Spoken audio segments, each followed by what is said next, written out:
as we consider 1 Samuel 16, we would go closer to the heart of God.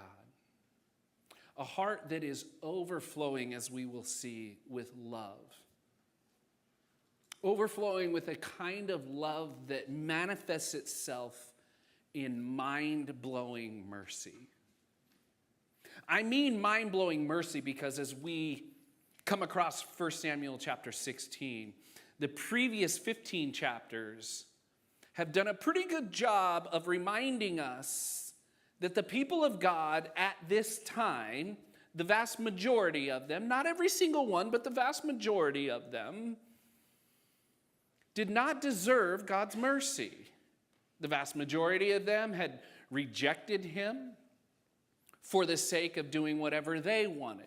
At that time in Israel, everybody, before they got a king and when they got a king, everybody was doing what was right. Everybody, I mean generally, was doing what was right in their own eyes.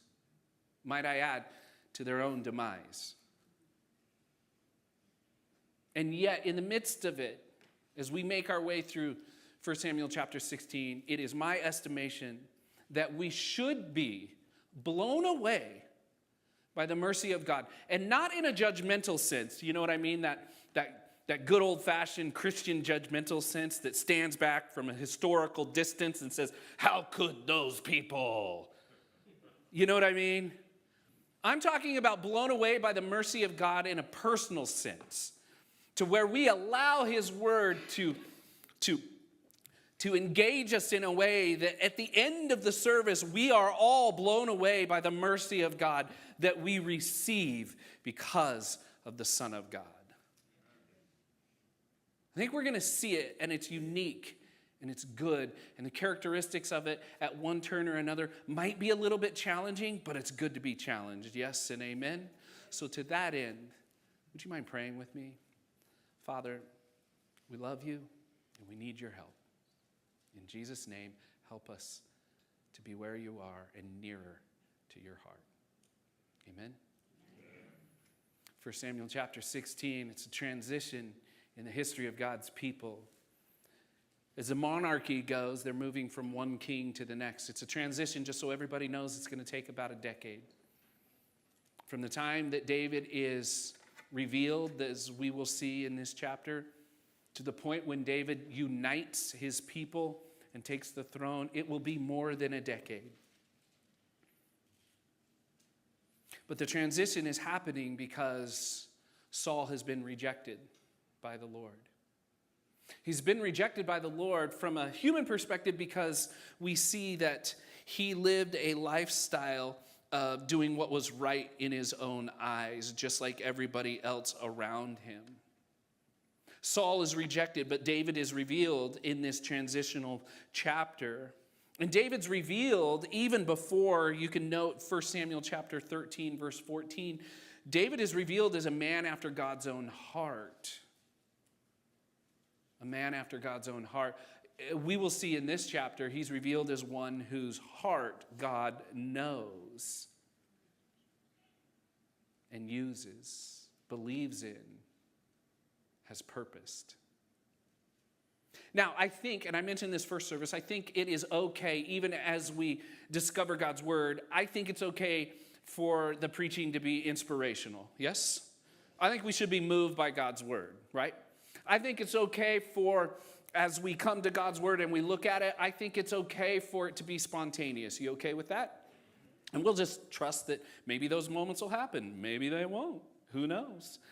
I also, though, think it's good for us when we have opportunity and it presents itself to allow God's word to challenge us educationally or theologically. And this is one of those moments, because we read in 1 Samuel chapter 16, verse 1, it says, "The Lord said to Samuel, how long will you grieve over Saul, since I have rejected him from being king over Israel? Fill your horn with oil and go. I will send you to Jesse the Bethlehemite, for I have provided for myself a king from among his sons." And Samuel said, "How can I go? If Saul hears, he will kill me." And the Lord said to him, "Take a heifer with you and say, I have come to sacrifice to the Lord, and invite Jesse to the sacrifice, and I will show you what you shall do, and you shall anoint for me him whom I declare to you.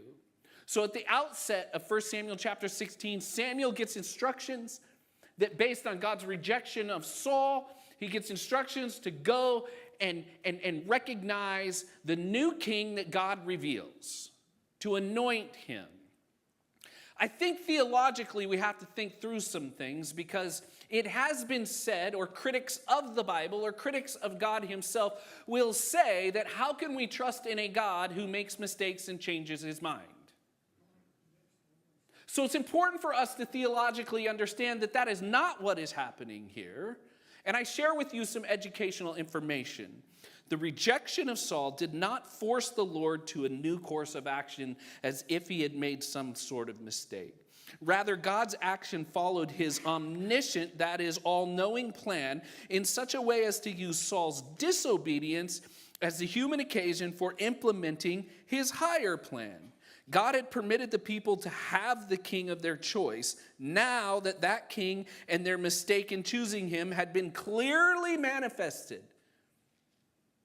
God proved the superiority of his own wisdom in raising up a king who would come in the fulfillment of his perfect will. If you would like me to email that nice piece of educational information to you, let me know. But it's important for us to understand we can trust God. He's not making mistakes. Instead, one of the most amazing things about God is his willingness to show up in the middle of our mistakes and then work them out for his own good purposes. Does that make sense? Like, that's what's going on here. The people and Samuel himself, many of which are grieving the mistakes that they had made. They're grieving that Saul had not been what they had hoped he would be. Even though God had warned them, they are getting or reaping the consequences of their mistakes. And a lot of times we think that tough love means that we will stand off and say, well, you made your bed and now you got to lie in it, right? But that's not what we see in God here. I think his showing up to and then talking and encouraging and even saying, get up and get going, Samuel, is him revealing himself to be a God whose love is willing to show up in the middle of our mistakes and disobedience. And I'm raising both hands because I'm just raising one for me and the other one for the rest of you all. Assuming lovingly that we tend to be mistake-making people. Yes? One of the most important things that we can share with one another by way of reminder and with the world at large by way of revelation is that God's love is the kind of love that shows up in the middle of the mess and doesn't stand back and wait till you clean it up. Does that make sense? Like, that's important. The reason it's important is because all other that I'm aware of, I haven't read about all other religions, but of those that I have studied and read about and looked into, they all require the subjects of love to do something to earn and deserve said love. None of their false gods are willing to show up in the middle of the mess to help and hurt. So right off the bat, as we consider the character of God, we should be blown away personally and presently, right? I know this. I believe this with all. I know somebody who needs to hear that. Y'all got to know somebody that believes that they're too far gone that God could ever get them, or that they've made too many mistakes and there's no way that God would want to be around them. You've met them. I have. Hey, you should come to church with me on Sunday. And they say things like this. I don't know if your friends talk to you like that, but mine have a tendency to. You should see Dalton when he says it. He's never actually done that. But a lot of times, I've said that to certain folks, right? And my relationship with people is complicated because when I invite them to church, I invite them to come to listen to me. Like, that's weird. You don't do that, right? You're like, hey, you should come to church with me. It's great. And I'm like, hey, you should come to church with me. It's great. If they don't know anything, there's a moment when I walk up and I'm like, it's complicated. But there are those moments with people where you're like, hey, you should come to church because I believe in this people. I believe in this community. I believe in what God is doing. And I want you to feel and experience and hear and see. I just want you to, right? And there are times when you talk to people that believe that they're too far gone or the darkness of their mess is too dark that God couldn't light it up. And to make themselves feel a little bit better or to create a defensive barrier, they say things like, well, I'd go, but if ever I walked into that building, it'd probably burn up. So there's two things about that. Number one, you're not that important. Number two, no, it's true. It's true. And I mean that lovingly. And number two, you're underestimating God's willingness to meet you in the middle of whatever mess you're in. How do we know? Because the Bible makes it very, very clear. He showed up to Samuel when the people of God were in the middle of a big mistake, and he shows up to make it better. He shows up to keep his promises. He had promised way back earlier that they'd have a king. Maybe people didn't take his promise seriously because he said that that king would come through the line of Ruth and Boaz, and I don't know how that's going to work. Ruth isn't the proper kind of woman that this stuff should come through. You know what I mean? But here's the thing. He promises. And he shows up. And he tells Samuel, get going. I know you're grieving because you don't know how any of this could be made right again. But I am God. I know what I'm doing. And I'm bigger than all of this. And I've got a plan. That's the other thing. Don't be surprised if God shows up in the middle of your mess, says, I'll take care of it, and then says, now I want you to help me. I could use your help. I'd like you to participate. Like, how great is that? So Samuel, look at verse 4. So Samuel did what the Lord commanded and came to Bethlehem.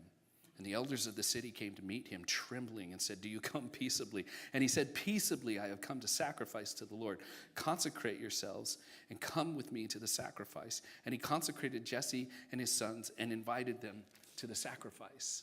This is a fantastic couple of verses. So Samuel says, okay, I'll go do what God tells me to do. So he goes to Bethlehem. Just so you know, Israel's not a very big, I was telling first service, it's not a very big area. Think Rhode Island, only smaller, right? I don't know about you, but when I hear he went to Bethlehem, I'm thinking, oh my goodness, he had to travel clear across the country. No, it's like he went to Grants Pass, right? That's the distance. He went to Bethlehem. And the reason I bring that up is word traveled fast, right? And it didn't take long for the people of Bethlehem to hear about what Samuel had just done. Do you guys remember what he had just done? We looked at it last week. He had just showed up at a battle scene, grabbed somebody's long sword, and chopped a human into bits. Now, if you're wondering, oh my goodness, I did not know that was in the Bible. Now you do. You're welcome. No, it is, and there's a reason. It speaks of God's justice. It speaks of the seriousness of sin, and it's not a popular thing to think about. But I encourage you, if that's disturbing to you and it's frustrating, and how could God, all of those questions, please, we welcome those conversations because they're hard. Well, the elders of Bethlehem, they knew that Samuel had just done that. And so he shows up. Now, if I'm making this a movie, I've got him showing up with blood-stained hair. Even his money is ours. And before anybody gets all judgmental on me, when I say ours, I mean that which the Lord has blessed us with. Amen? Don't come at me. So, I'm not in the mood. So, Ezekiel this last week got a ninja costume. And that's what I just pictured. The men of Israel going, right? Ezekiel's not a very good ninja. I mean, he's very loud, and you know he's coming. Not very ninja-like. But he's got the right clothes. So they're like, what is going on? And he says, I've come to make a sacrifice. So it's interesting. He's doing what the Lord has told him. And I also think it's interesting that what God told him to do. Because in one sense, you could say, well, God told him to lie. That's not the truth. No, that's not actually what God told him to do. God said, you go and you let them know that you need to make a very specific and special sacrifice among a very specific family. It's interesting to me that this sacrifice is being made against the backdrop of all of Israel's sin. And that should be a reminder for us, the readers. It should cause us to think to ourselves, wait a minute. If that's your child, go get them. They need you. It should You're wondering how I know. No, it's not back there. I just know. No, it's back there. Here's the thing.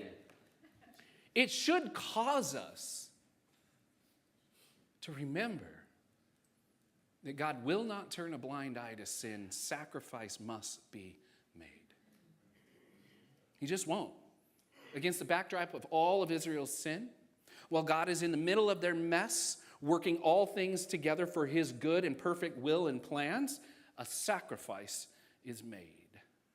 We're supposed to think along these lines. We're supposed to think theologically. We're supposed to be reminded that, wait, sin is serious. And it has always been dealt with from the very beginning by the shedding of blood.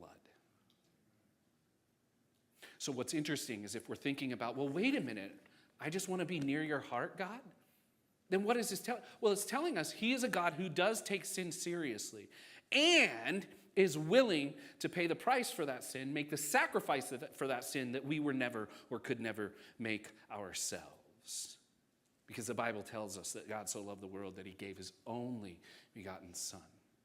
He offered up his only Son as a sacrifice for the sins of humanity. We're supposed to see it. We're supposed to recognize, wait a minute, how great is God's mercy. So, Samuel's there to make this sacrifice, and he's there because God has said, I'm going to show you who the next king is. I think there's a little bit of irony in this next little part. Remember, Israel had chosen a king that was just like all the other nations. We want a king just like everyone else has. That is, we want a king who's taller than everyone, bigger than everyone, better looking than everyone, a better fighter than everyone, and has an ability to communicate in a really good way. Do you see what I mean? This is what they had gotten in Saul. What's interesting is what happens next. Look at verse 6. It says, when they came, Jesse's family, not all of them, but some of them, when they came, Samuel, we're told, looked at Eliab and thought, surely the Lord's anointed is before him. You guys might be wondering why this makes me giddy. This one little verse, 1 Samuel chapter 16, verse 6, makes me so happy. Because it shows us something. How many of you would agree that for the first 15 chapters of the book of 1 Samuel, we have seen Samuel be very faithful and very spiritual? We have seen Samuel, if you took him and transported him like Back to the Future, Back to the Future. If you transported him to like 1984 and he was driving a Toyota, he was riding a hoverboard. I'm getting my movies mixed up. I said, don't come at me. I'm not in the mood. So both of you can wow someone else today. No. This is why we can never use second service on our YouTube channel. There's too much editing. If you're ever watching, you're like, I wonder how come they don't show my service. This is it. It's not your fault, it's mine. Samuel, to this point, has been faithful. If you transported him into our modern day culture, we would recognize him as a really good Christian. And we'd want to emulate his behavior. The reason this makes me smile and gives me hope is because even the best among us still don't get it right 100% of the time. Because he does. Does anybody else see the irony? Everybody did what was right in their own eyes. We want a king like all the other kings. He sees Eliab and he's like, well, it's got to be this guy. Why did he say it's got to be this guy? Well, they're ruined. And we're all going to be better because of it. I'll make a point next week. Golly, I couldn't wait. I just want to get there. Here's the deal. He looks at Eliab, and if it's physical, he's like, he's big, he's tall, he looks like a fighter. Man, he's amazing. It's got to be him. Look at what happens. But the Lord, verse 7, said to Samuel, do not look on his appearance or on the height of his stature, because I have rejected him. For the Lord sees not as man sees. Man looks at the outward appearance, but the Lord looks at the heart. Then Jesse called Abinadab and made him pass before Samuel. And he said, neither has the Lord chosen this one. Then Jesse made Shammah pass by, and he said, neither has the Lord chosen this one. And Jesse made 7 of his sons pass before Samuel. And Samuel said to Jesse, the Lord has not chosen these. Then Samuel said to Jesse, are all of your sons here? And he said, there remains yet the youngest, but behold, he is keeping the sheep. And Samuel said to Jesse, well, then send and get him, for we will not sit down till he comes here. And he sent and he brought him in. Now, hang on just a moment before we get to the description of David and confuse the issue let's just go there. Now, David shows up. He was ruddy and he had beautiful eyes and he was handsome.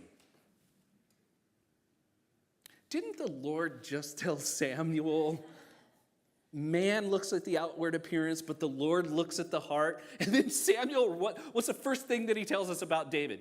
He's a good-looking guy. I couldn't take my eyes off his eyes. They're beautiful. He's handsome. Suntanned like a guy, shepherding sheep. Golly, he was remarkable. And he just goes on and on and on. I know it felt a little man-crushish, and I'm sorry. But I think it's ironic, right? Look at this. We're even told, and I appreciate that we're told these things about David, because if we were not, then we might go away and go, well, it doesn't matter, because God's interested in the heart. I can do whatever I want and treat anybody however I want, because he's only interested in the heart. But that's not necessarily the whole of it. The whole of it is things do matter. Even David is much like Saul in his stature and his looks and all of those things. That's why we get the description. He had beautiful eyes, the Bible says, and he was handsome. We did some research and decided, okay, we got to figure out what the beauty standards of the ancient Near East were so we can better understand what this word handsome mean. What does that mean? Hoping to find some theological masterpiece that will all allow us to go, oh, he was kind of ugly, but in their day, cute. So we did some researching. Dalton, correct me if I'm wrong, but handsome simply meant handsome. It's just handsome. And then to which I think, why did we buy these books? Gosh. It just means handsome. Well, what did handsome mean? I don't know. It just means that according to the common views of his culture, he was striking. But that's not why he was chosen. See, if we're not careful, we're going to communicate. Doesn't matter. You don't have to. You don't. Da-da-da-da-da. No. This stuff, good looking, not good looking, and who really cares? Because the beauty standards in our culture, just so you know, they just changed as soon as I started saying they were going to change. And by the way, they just changed again. So who cares on that one level? However, we do live in this world where everybody judges everything by the outside appearance, don't they? Yeah, they do. And if you want to know how, just cut your hair like mine and braid it. And you'll discover people have all kinds of insensitive and inappropriate things to say. To which, again, I told you, I'm not in the mood. So if you have a problem with my hair, you might want to keep it to yourself today. Send it in an email. But that's what happens in our culture, right? That's what happens. However, it can be all kinds of ways. And what God is really interested in is the condition of your heart. See, God reveals himself and his love in a way that is a reminder that he looks upon the heart. Now, for some of us, just show of hands, because it's second service and we already blew the video. Just raise your hands. How many of you, when you hear God is really interested in what's going on in your heart, how many of you you find that to be, oh, that's so good? Raise your hand. How many of you are willing to admit that that actually terrifies you a little bit? Raise your hand. Because of maybe some of the things you thought about my hair. No, I'm kidding. I'm kidding. About some of the things that we think and what we know that's there. I don't know about you, but I'm very aware of what's going on in here. And I can dress up all of this, but it doesn't change this. And sometimes when I hear that, I'm like, oh, geez. But understand, when God looks upon our heart, he sees the work of his Son. He sees what he's done, what he's doing, and what he'll continue to do.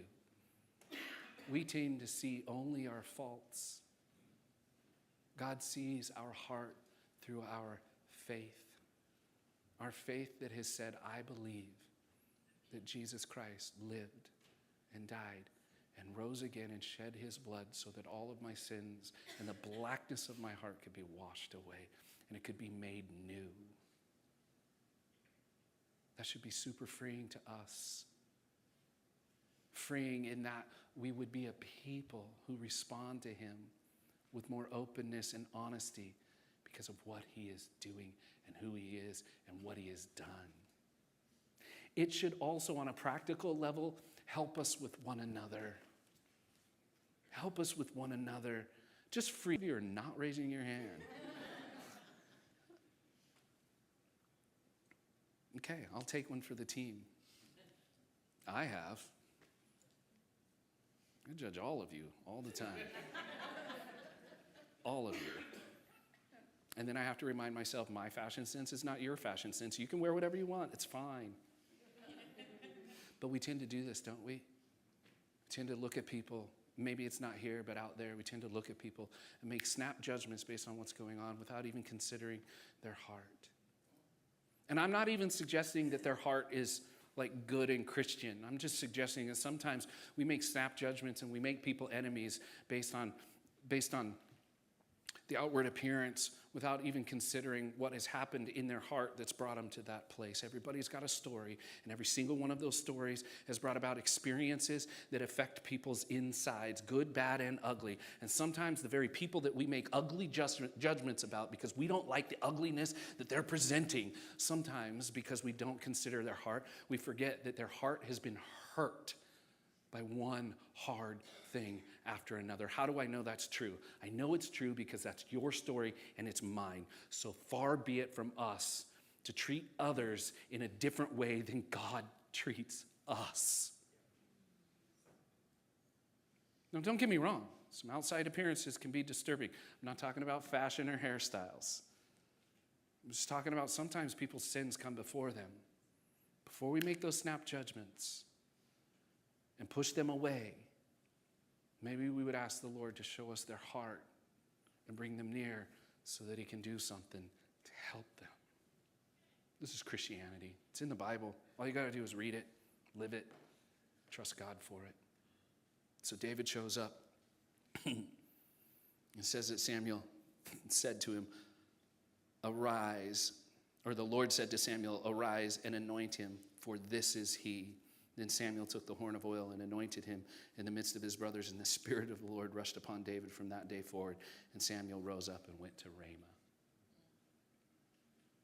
There's this transition happening. Remember at the very beginning of the passage, I said this is a transition chapter where Saul is being rejected and David is being revealed. When David is revealed to Samuel as the future king of Israel, the one who would rightfully take the throne in 10 years' time, the Spirit of the Lord comes upon him. But what we read next is very interesting. Verse 14, now the Spirit of the Lord departed from Saul.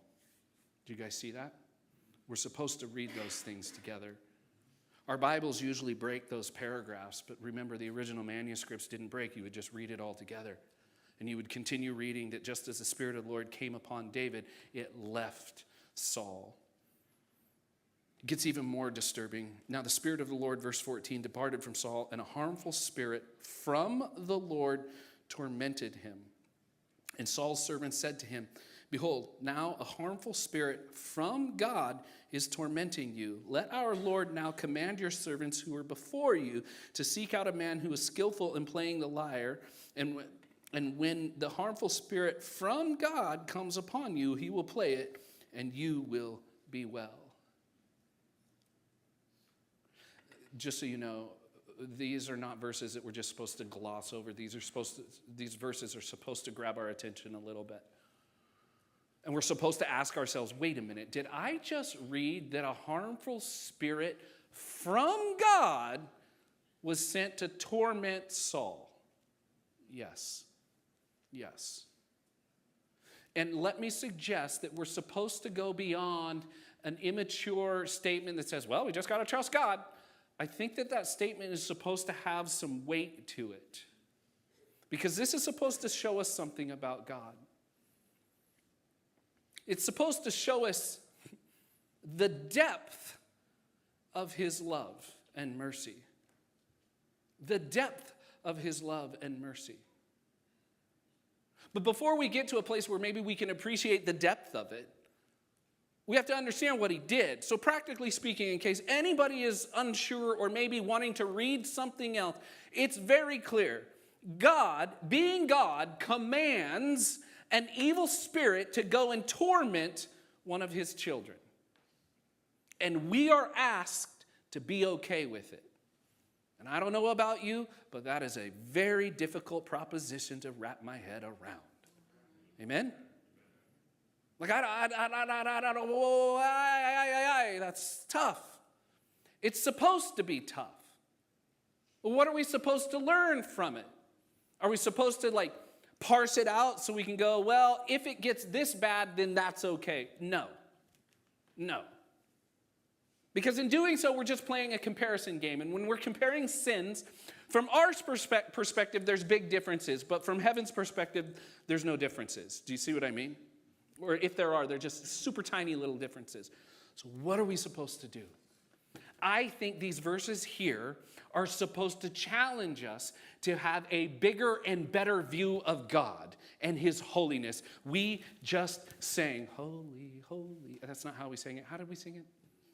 The video's blown. How did we sing it?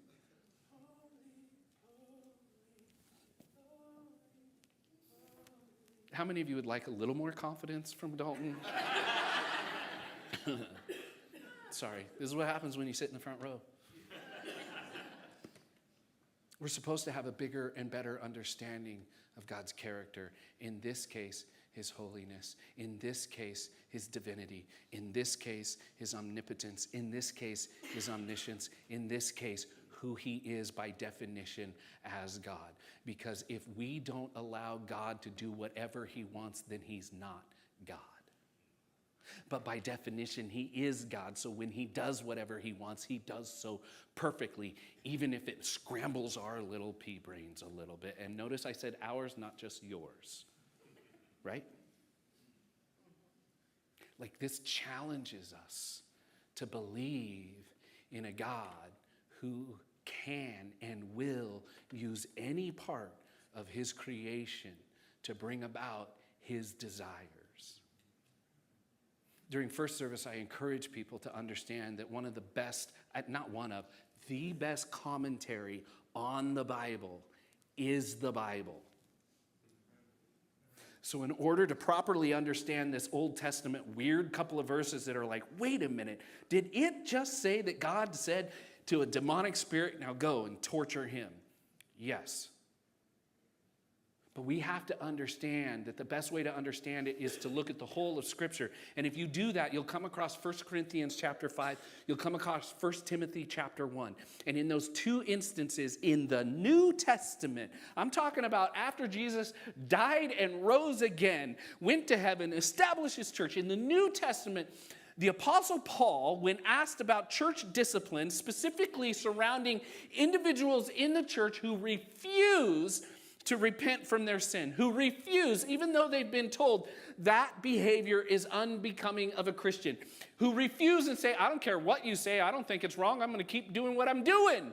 The person who in the face of God says, I'm going to be on the throne of my heart, not you. That person, the Apostle Paul, from the Holy Spirit, is inspired to tell the church that they are to take such a person and hand them over to Satan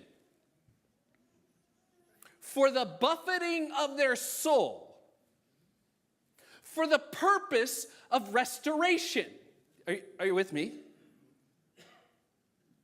Ladies and gentlemen, I think on the West Coast in the United States of America, in Southern Oregon, we need to have a bigger perspective of God.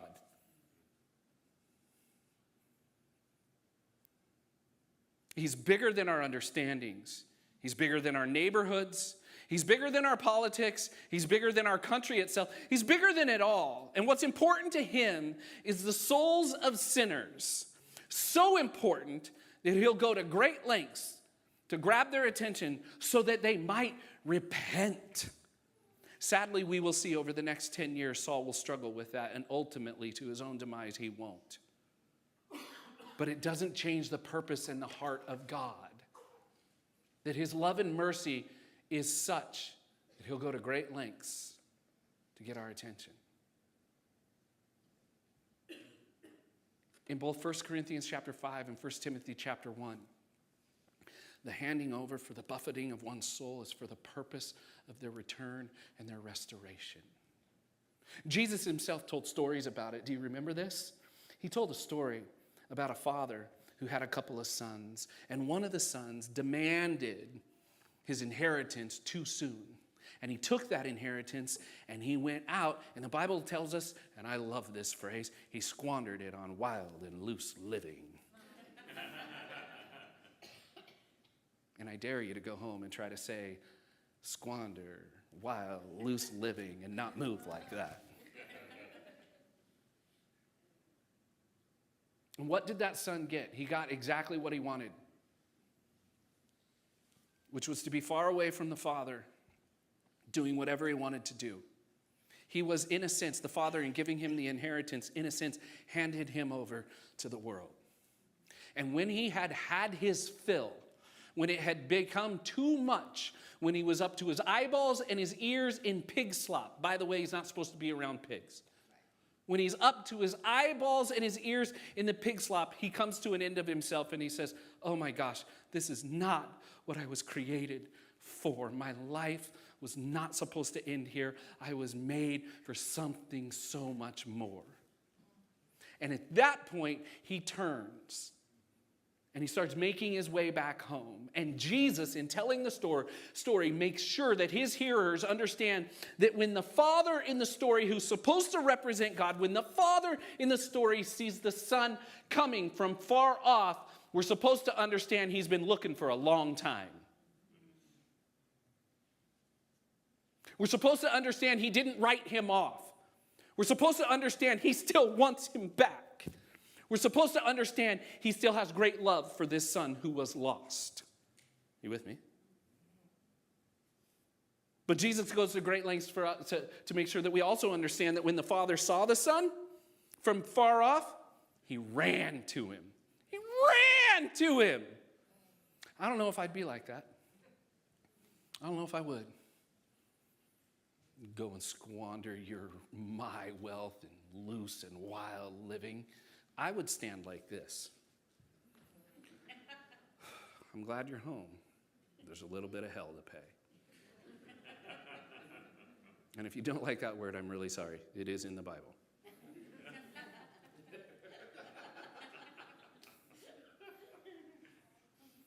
I'm on a heater today. I'm sorry.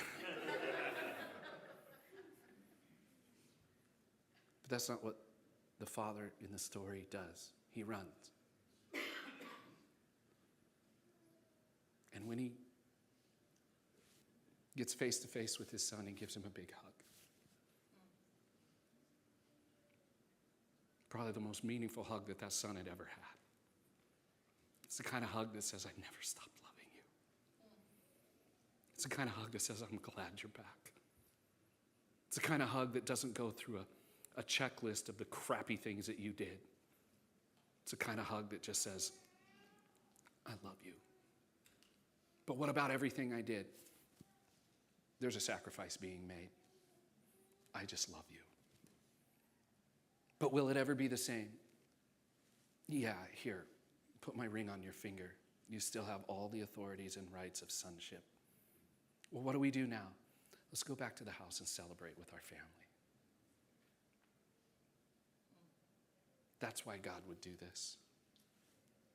That's why it's important for us to understand that he's a big God. He's way bigger than our sin. But he will use almost anything at his disposal to get our attention so that we, like the prodigal son, would get up out of the pig slop and make our way back to the Father. And know this, the restoration is the most meaningful kind of restoration that you could experience. It's not restoration with conditions. It's not restoration from a distance. It's warm, kind, loving, and intimate restoration that says, I'm so glad you're back. Now let's go. This is what God's doing. So, verse 17, Saul's being tormented. So Saul said to his servants who tell him, let's find a good musician to try to soothe your soul. So Saul said to his servants, provide for me a man who can play well and bring him to me.